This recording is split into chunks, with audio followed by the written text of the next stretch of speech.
What's up, heathens? How ya doing? I'm the Godless Engineer, and I critically analyze apologist claims to give you the best arguments and information so that you can stand up and use your voice. Today we have a clip from a TikTok live I did where I was asking people about the historicity of Jesus, as well as God and other topics.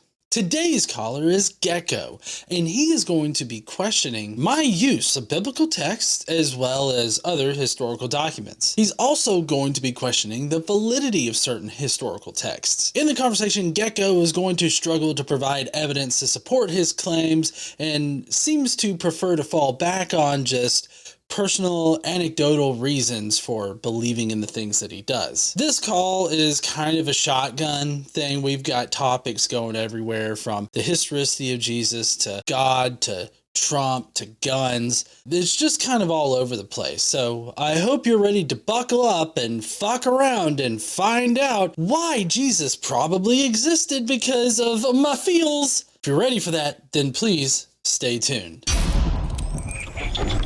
All right, Love Gecko, what's your age? 57. Awesome. What's your pronoun? Mr. Love Gecko. I identify as a heterosexual male. Okay, so you would say that if I after this conversation I said he's a dumbass, you would agree with that? I really don't care. I don't agree with a lot of things you guys are saying. If I said he's a dumbass, you wouldn't object to me calling you a he, is what I'm trying to say. I wouldn't object to you calling me a dumbass, much less a he or anything else. Would you object to me calling you a she? No. Okay. So I have no objections whatsoever what people think or say to me. Love Gecko as a she now. All right. Can you please Love Gecko, please tell me what I'm wrong about with my prompts up there or anything that we've said so far. Well, I have a couple of questions so that I can understand you guys a little bit better. Now, do you consider the scriptures, the Bible, and all of those documents as to be legitimate, valid documents? Well, it kind of depends on what you mean by legitimate, valid documents. Do I think that they are documents? Yes. Do you believe those documents? Do I think that those documents are historically based? No. So then why do you guys want to use those documents so much to basically convince other people what your beliefs are? I don't.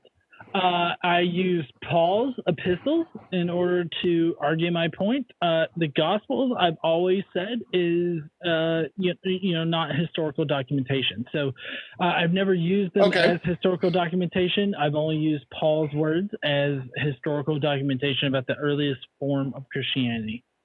All right, well, that's fine. Then my next question lies in the fact that how do you know that those documents you're using as reference points are valid to begin with? Like, how do I know that Paul's documents are valid? Any documents from the past, how do you know they're valid? Well, as far as Paul's documents go, we know that 7 of Paul's epistles are written by at least the same person, and the same person identifies himself as Paul. So we do have to have some kind of presumption that Paul is telling us what he truly believes.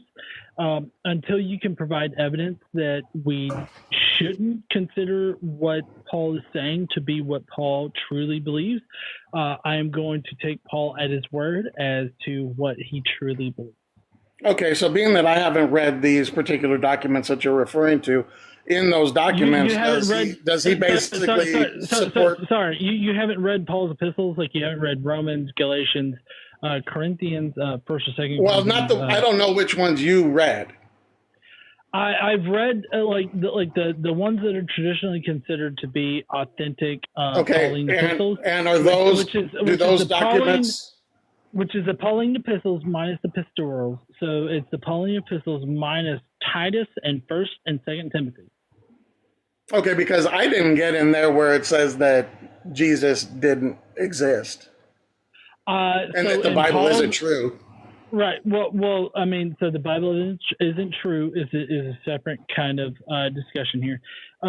Where I get that Paul never places Jesus on earth is just by what Paul says in his epistles. In Paul's epistles, he only ever identifies Jesus as the risen Jesus. So this would be the Jesus that resurrected after his death. And so Paul never explicitly identifies Jesus as walking on earth or having a ministry or doing any kind of miracles or anything like that. So, then basically in this particular case, Jesus is real in this form. Jesus is real in that Paul believes Jesus to be real, and that Paul believes Jesus to be a celestial figure that has only ever existed celestially. Okay, that's fine. I have no problem with that. At least we know he's a celestial being, and from that he is in existence as a celestial being. Right. Just in your references, just not as an actual human that walked the earth. I Correct? don't feel that Jesus walked on the earth. I feel like a celestial being is a supernatural being, and so therefore did not exist. Okay, well, that's fine. And so what you're saying is that this particular supernatural being and God in general can exist, correct? I mean, yeah. So and Jesus can exist. Jesus can exist, and there's a possibility that he did exist. I just err on the side of a mythical creation for Jesus and not like a literal historical creation of Jesus. At the same time, basically saying that the scriptures are not valid. I say that the New Testament scriptures, other than Paul, are not valid. Those are created later and based on Paul's information. So, yeah, I would definitely agree that Paul was the only firsthand information that we can have about Jesus, and he never places Jesus on earth. Well, yeah, that's fine. I understand that you don't believe Jesus walked the earth, but how can you believe then that Jesus and God don't rule over the earth? How do you establish that they do? It's just my belief. It's just my feeling. I don't need evidence. Okay, I don't give a fuck about your belief. I don't give a fuck about your feeling. What I care about is real history. So, like, what about real history indicates that Jesus or God rules the earth or has any kind of bearing on the earth, which in fact is in contrast to what Paul believes. Oh, well, then that's fine. I mean, you're right. Then the conversation is over because in this particular respect, no answer is good enough because it must revolve around real history. You have the one set of documents. But there is good enough evidence. Can you prove that the supernatural exists? Can you love Gecko without going to a movie or a television show or anything that can be fabricated by the media? Can you prove with photographic evidence by scientific data that the supernatural exists? No, I have no investigative knowledge or going into that exists. Then there's no proof that God exists because he is a supernatural being, and we have no proof that the supernatural exists. Well, no, that's perfectly fine. I mean, you can think however you want. I mean, that's plain and simple. Nobody's going to tell you otherwise. But the bottom line is that a majority, I'm talking a large majority of the world, believes that he does exist. Also, a majority of the world believes that other gods exist as well. Sorry, Love Gecko. Jag was wanting to talk, but I don't see the pertinence of that particular point. But Jag, I'm going to let you add in here. Appeal to population is the worst argument ever because if you go to a different part of the world and you have a different statement, it'll be true too. So no, we don't accept that. For instance, if we were to be having this conversation right now in Japan, they would tell you that Amaterasu, the god or goddess of the sea, is an actual being in which they worship, and that Jesus Christ is a fictional person. I'm So so sorry. And you guys actually didn't listen to what I said. I mean, you dogged the other guy for not listening, and you're trying to dog me, and you didn't listen to what I said. I said that there are many, many, many different gods that are believed throughout the world.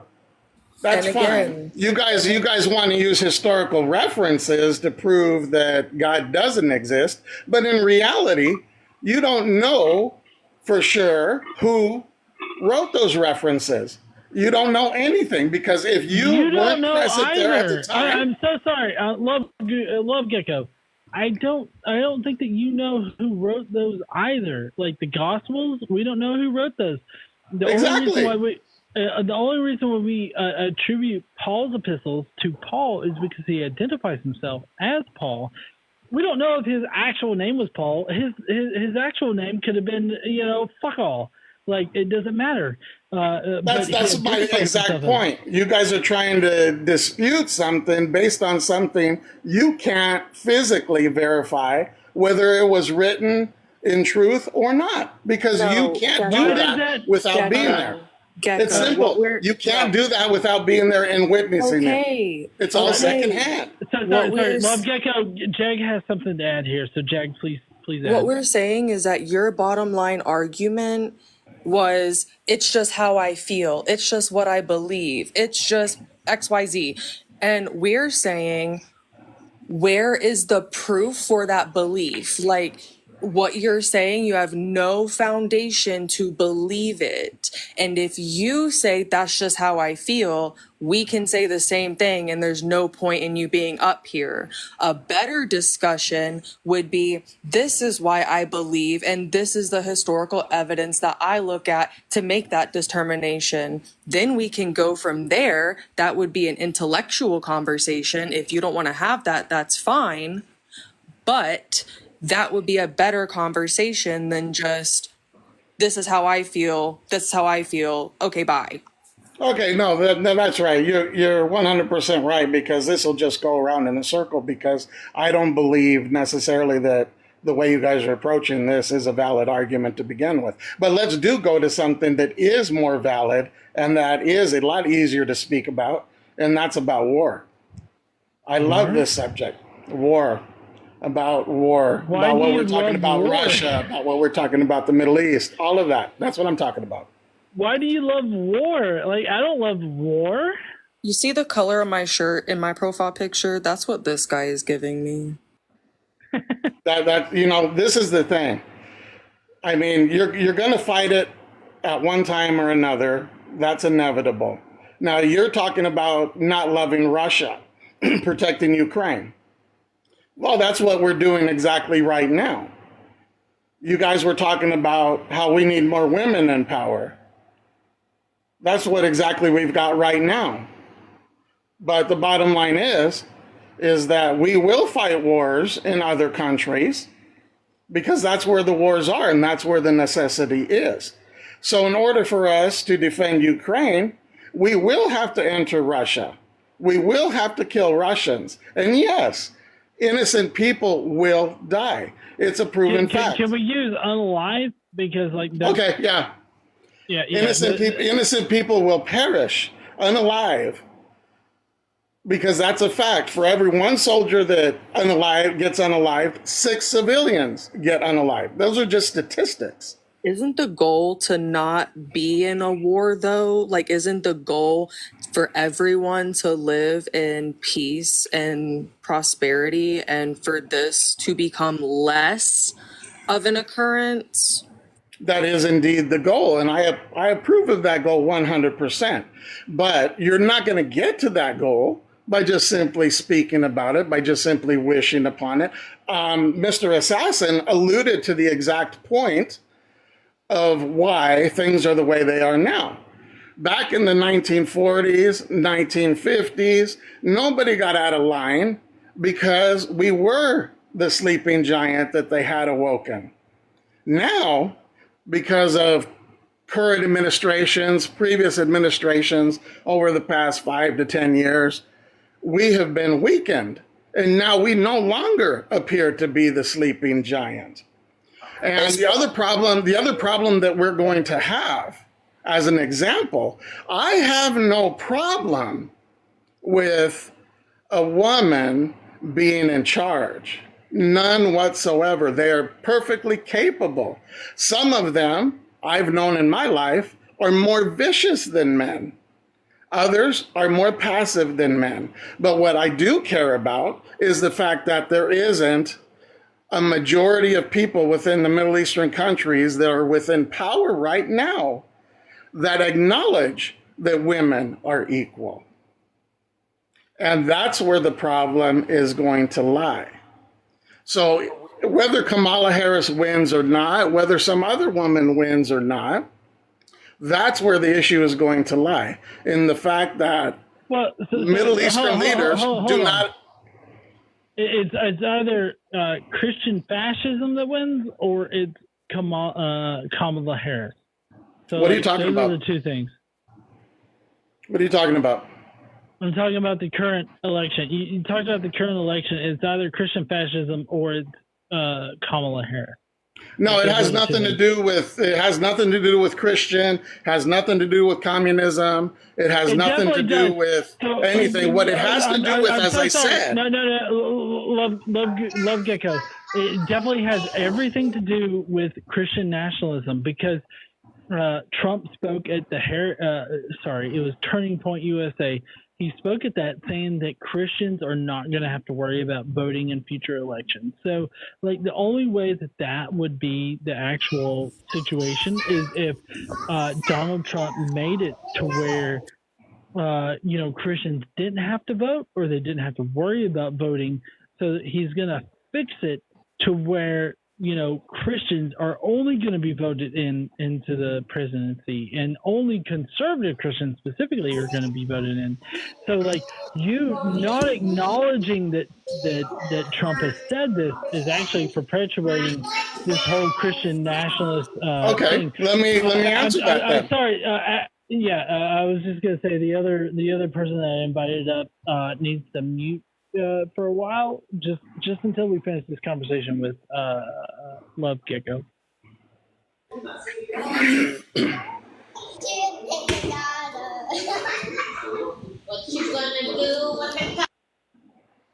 I'm sorry. I turned their microphone off. Hopefully they'll stay off.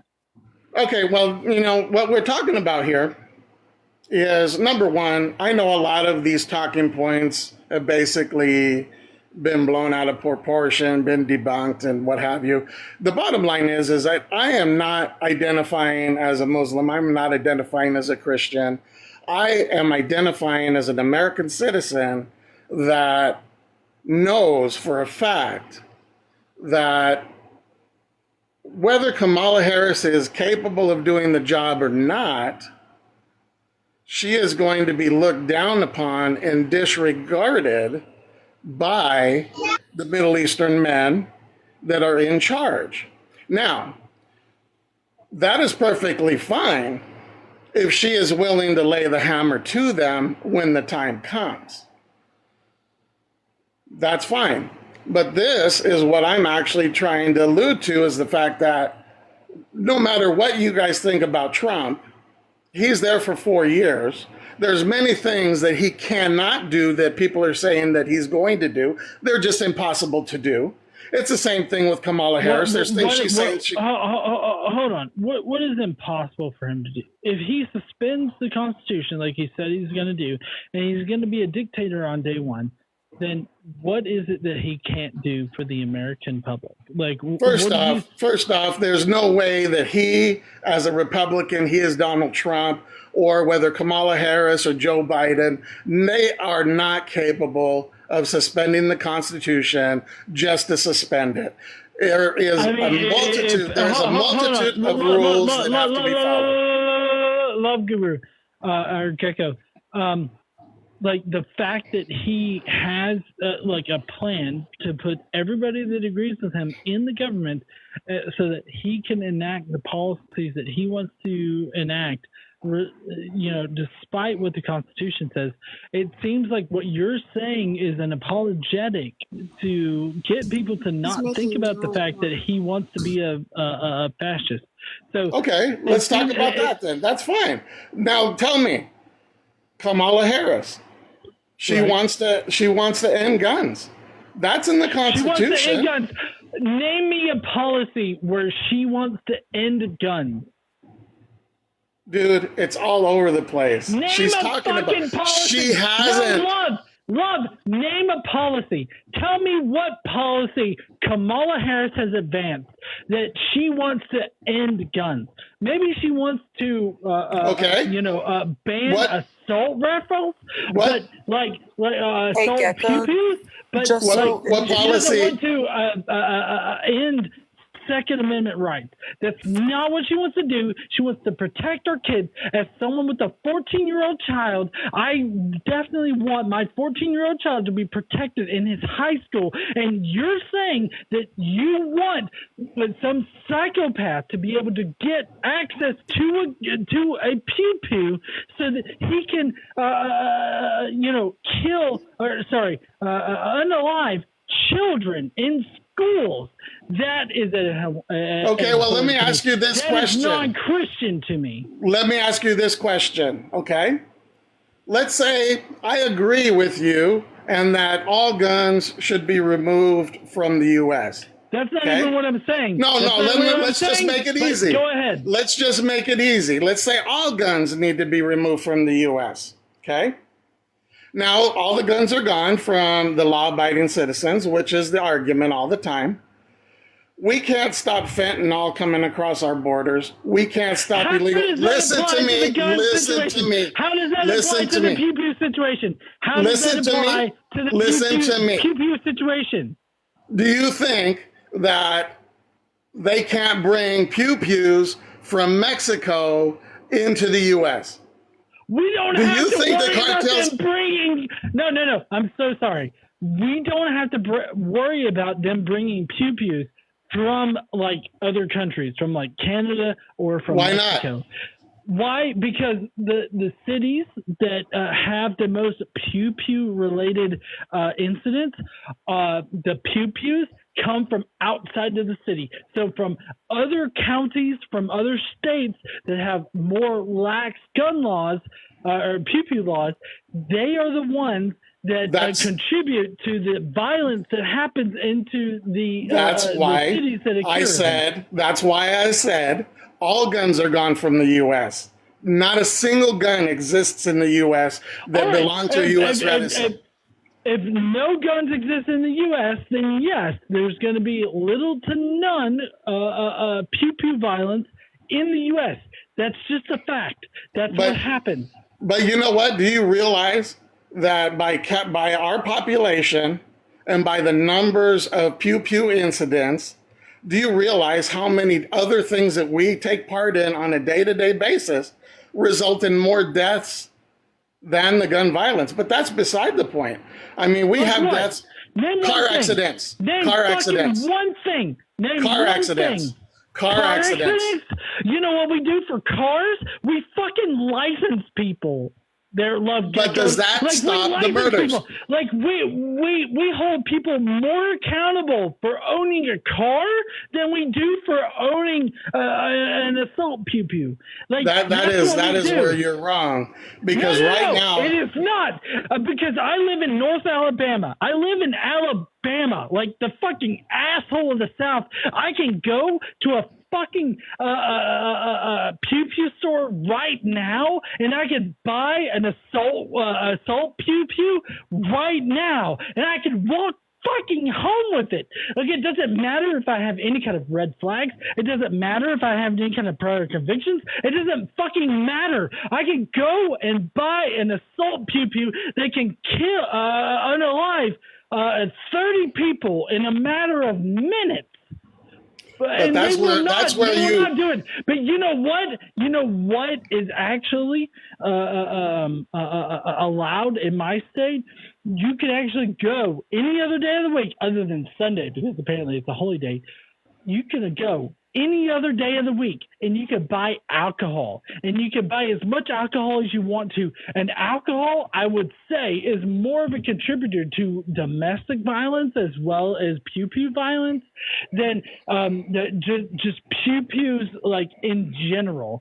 So, like, I simply don't understand what you're even talking about. And what I'm talking about is exactly what Assassin was talking about. They outlawed alcohol for those specific reasons. Hold on. Love Gecko. I do have other people to get to, so I would really appreciate it if we could kind of wrap this up. I'm going to let you have the last word because we have been having a back and forth, and I'm a little heated. Everybody's a little heated, so I'm going to let you have the last word, and then we're going to move on to our next guest. Okay, that's fine. Now, in finishing, pew-pews aside, as far as peace goes, there's going to be a lot of violence before we get there. Because right now, there are people within the world that literally do not want peace. And that's the bottom line. And since you guys are scholars of the Holy Bible, obviously you've seen, as an example, what the rise of Islam did over the years as far as Christians and other non-Islamic religions are involved in. That's what we're dealing with in this day and age. Still, after 1,500 years, it's still here. It's not going away anytime soon.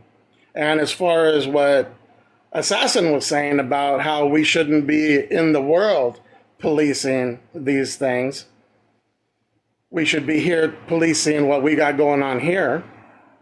He's right. Because those individuals who are radical to that side of Islam are here now.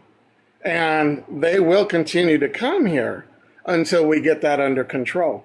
So he's right. There's going to be a time when the fight isn't going to be on some foreign land. It's going to be our buildings being destroyed. It's going to be our kids being destroyed. Because I guarantee you, when they hit, it will be a soft target. And it will be a target without weapons. And it will be where it will hurt the most. And people need to realize that, because some of the most horrific killings horrific unlivings we've had here in the U.S. didn't involve a pew-pew. Like the Boston incident, the FBI building incident in Oklahoma. What about the Oklahoma City bombing? Yeah, that didn't involve a gun, right? No, it didn't involve a gun, but you know what it involved? No, you know what it involved? Christian fucking nationalism. It involved Christians. It involved somebody who was twisted with the van. So what I'm saying... No, it involved Christians. You know what? It involved a Christian nationalist. This country is full of Christians. This country is full of Muslims. We're full of so many different religions. It's full of Christian radicals too. Can you admit that the Oklahoma City booming was a Christian radical? Yeah, he was definitely a radical. But what I'm saying is that he was a Christian radical. Yes, he was a Christian radical, just like the Twin Towers were Islamic radicals. Like January 6th. Just like January 6th. Just like January 6th. There was a bunch of Christians running through there. Right. Christians are more of a threat to American democracy than anything that you have spouted in this entire section. So tell me, how have all these Christians over the years done away with democracy? How has our government ever changed? January 6th, I just mentioned it. They tried to do away with American democracy, and these were American Christians. They were that's fine, but they were thwarted. It was stopped. It didn't happen. It didn't go through. Democracy is alive and well. Does that matter? It was thwarted by people that are not Christian nationalists, but the majority of conservatives today are Christian nationalists. No, they're not. We have got so many other religions prove to in me this that country. they are not. It should be easy for you to prove to me that they are not Christian nationalists, but they are Christian nationalists, and that's why you cannot prove that they are not. Well, no, that's fine. I agree with you. Okay, so they are Christian nationalists, but the bottom line is that if they're the majority, how are you going to stop them anyway? How are you going to stop them? Checking from Hold on a inside the house. You start checking from inside the religion. You stop feeding into the religion. You stop feeding into the bullshit. Like, what the fuck? What? Is there no thoughts up there? Like, is it just like symbols and a monkey?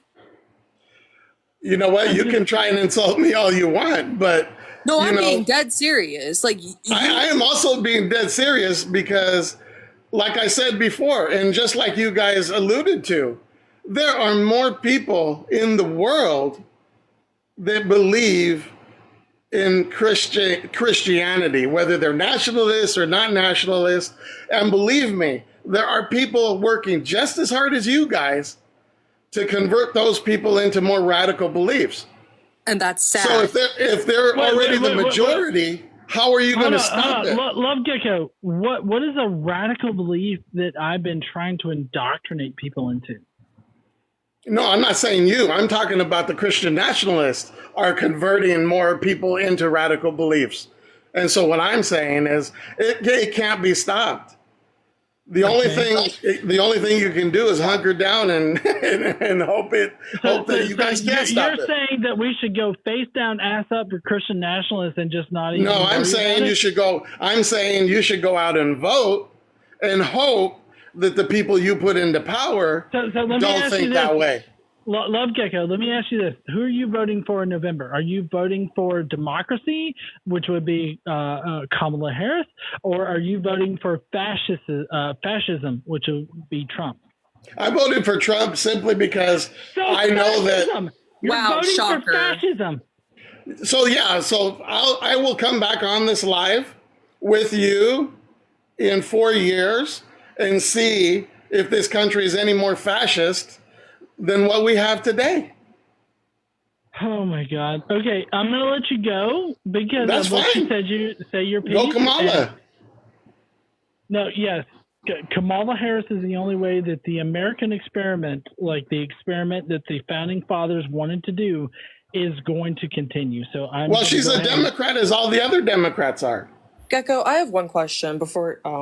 I just have one question for him. How are we supposed to change people's views by voting instead of having these type of conversations? Moronic. Head is so far up their intestines. It's a hat. It's a party hat at this point. Yeah, I totally agree there, Jag. I don't understand like why we're supposed to just accept fascism and like come back in 4 years and see who's fascist. Like Kamala Harris only wants to actually benefit the lower and middle class, and she's going to be very detrimental to the upper class. That would be the 1% of the nation. And I don't understand why. I don't understand why they would even vote for Donald Trump. Like, I don't understand why anybody would vote for Donald Trump. My thing is the Republican Party and the Conservative Party in general has been known for voting for very, they lean toward the law. You know what I mean? Like they tend to follow the law, quote unquote. And now they're voting for the prosecuted. It's like y'all just did another party flip again.